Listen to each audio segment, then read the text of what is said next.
Welcome. We're here today talking about how to get the most out of your outsourcing relationship. Jim, thanks for joining us. I can assure you that the majority of the buyers on our network would love to know how to get the most out of their outsourcing relationship. Many of them are dissatisfied. Fortunately, my team and yours collaborated on some research recently, and there were some interesting findings with regard to this. Pick one. What caught your attention? Well, the one that really stood out for me was the difference of satisfaction when an IT organization and its provider are connected.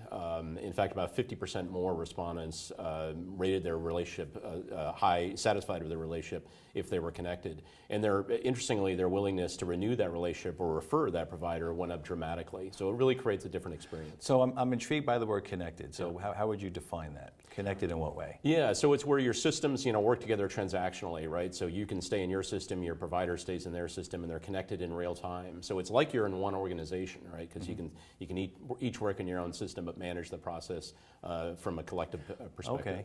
So, and we'll come back to that because I know that's a key service that you provide, and I guess that's the high-tech component of it. But I'm thinking it has to be a high-touch component to it too.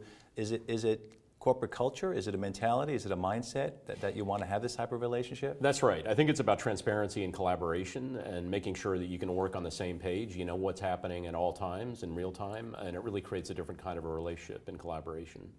So Jim, one of the things that caught my attention was kind of connecting the dots between that connectedness and then the ability of an organization to keep on top of the rapid pace of technological change. Yeah. Did you see that as well? And what are your thoughts on that? Yeah, it was interesting. I mean, most of the respondents, predict a lot of complexity in the future, but the organizations that are connected feel twice as prepared to deal with that complexity than those that are not. So I think complexity is here to stay, and it's going to be even more complex in the future.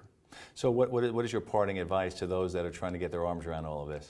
Well, I think set it as a foundation for your relationship with your provider at the outset. Don't go into new relationships without that connected model in place, and make sure that you leverage it as effectively as possible.